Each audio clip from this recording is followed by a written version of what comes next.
సంగారెడ్డి వెళ్దాం. సంగారెడ్డి నుంచి మనకు డీటెయిల్స్ అందించేందుకు మా ప్రతినిధి క్రాంతి సిద్ధంగా ఉన్నారు. క్రాంతి, మొత్తంగా చూస్తున్నాం సంగారెడ్డి ఉదయం నుంచి కూడా సంగారెడ్డిలో చెదురుమదురు ఘటనలు జరిగాయి. ఇక జగ్గారెడ్డి ఎపిసోడ్ అయితే ఇక ప్రత్యేకంగా మనం మాట్లాడుకోవాల్సి ఉంటుంది. సో ఏంటి ప్రస్తుతం బ్యాలెట్ బాక్సులన్నీ కూడా స్ట్రాంగ్ రూమ్కు తరలిస్తున్నారా అధికారులు? ఏ విధంగా జరిగింది పోలింగ్ ఉదయం నుంచి ఇప్పటి వరకు? మీకు అందిన లేటెస్ట్ అప్డేట్స్ ఏంటి? ఉమ్మడి మెదక్ జిల్లా వ్యాప్తంగా 19 పురపాలక సంఘాల్లో ఈ రోజు ఎన్నికలు జరిగాయి. ఉదయం 7 గంటలకు ప్రారంభమైన పోలింగ్ ప్రక్రియ సజావుగా సాగింది. అక్కడక్కడ చెదురుమదురు ఘటనలు మినహా ఎక్కడ కూడా పెద్ద మనం చెప్పుకోదగ్గ సంఘటనలు అయితే ఏమీ జరగలేదు. ప్రధానంగా మనం చూసుకున్నట్లయితే ఉమ్మడి మెదక్ జిల్లా వ్యాప్తంగా కూడా జిహెచ్ఎంసీ కొంత బాగుంటుంది. దాని తర్వాత 20 మున్సిపాలిటీలు ఉండగా సిద్దిపేట మున్సిపాలిటీ పాలకవర్గం పదవి కాలం ఇంకా ముగియకపోవడంతో అది మినహా మిగిలిన 19 మున్సిపాలిటీలకి ఈసారి ఎన్నికలు నిర్వహించారు ఈ రోజు.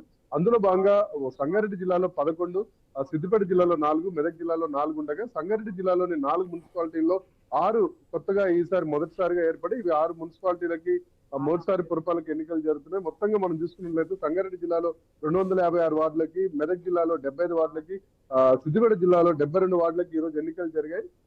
ఎన్నికలు అన్ని కూడా ఉదయం నుంచి కూడా ప్రశాంతమైన వాతావరణంలో జరిగింది. ప్రధానంగా మనం చూసుకున్నట్లయితే సిద్దిపేట జిల్లాలో ఎక్కడ పెద్దగా అవాంఛనీయ సంఘటనలు జరగలేదు.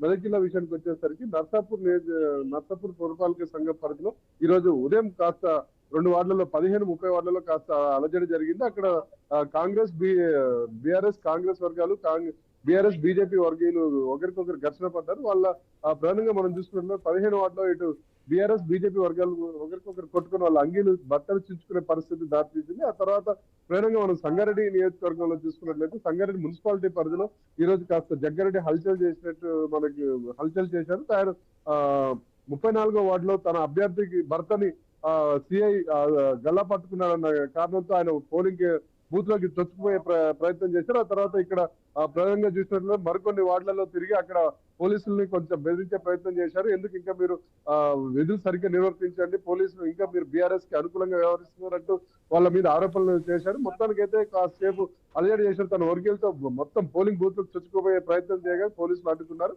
ఆ తర్వాత తన ఓటాకు వినియోగించుకుని తను వెళ్ళిపోయారు. ప్రధానంగా చూసుకుంటే ఇక ఉమ్మడి మెదక్ జిల్లా వ్యాప్తంగా ప్రముఖులు కూడా తమ ఓటాకు వినియోగించుకున్నారు. రవాణా శాఖ మంత్రి పొన్నం ప్రభాకర్ హుస్నాబాద్ లో, ఆరోగ్య శాఖ మంత్రి దామోదర్ రాజనరసింహ జోగుపేటలో తన ఓటాకు వినియోగించుకున్నారు. ఇక ఎమ్మెల్యేలు కూడా ఎక్కడికక్కడ తమ ఓటాకు వినియోగిస్తున్నారు. ప్రస్తుతానికైతే దాదాపు ఉమ్మడి మెదక్ జిల్లా వ్యాప్తంగా మనకి ఇప్పుడు అందుతున్న సమాచారం మేరకు అయితే 80% పోలింగ్ నమోదైంది. ఇంకా దీనికి పూర్తి సమాచారం అందాల్సింది. ఓవరాల్ గా చూసుకున్నట్లయితే ప్రశాంత వాతావరణంలో పోలింగ్ ప్రక్రియ సాగింది, ముగిసింది. అన్ని చోట్ల కూడా ఆ పోలింగ్ బాక్సుల్ని అంటే మనం చూడొచ్చు బ్యాలెట్ బాక్సుల్ని బందీ తీసుకొని అన్ని సీల్ చేసి ఆ ప్రత్యేక వాహనాల్లో స్ట్రాంగ్ రూమ్ కి తరలించే ప్రయత్నం చేస్తున్నారు. ఇవన్నిటిని కూడా అత్యంత కట్టుదిట్టమైన భద్రత మధ్యన పోలీసుల భద్రత మధ్యన ఈ వాహనాలని తరలించే ప్రయత్నం చేస్తున్నారు.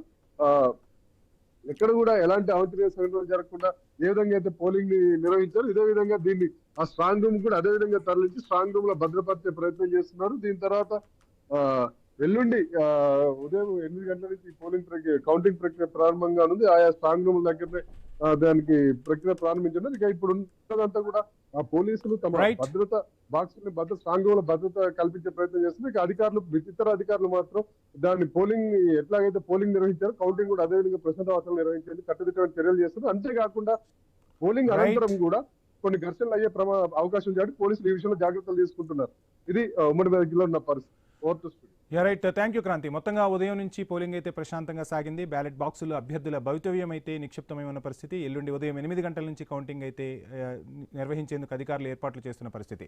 ఇక లోక్సభలో బడ్జెట్పై చర్చకు ఆర్థిక మంత్రి నిర్మలా సీతారామన్ సమాధానం ఇస్తున్నారు. ఇప్పుడు ఆ లైవ్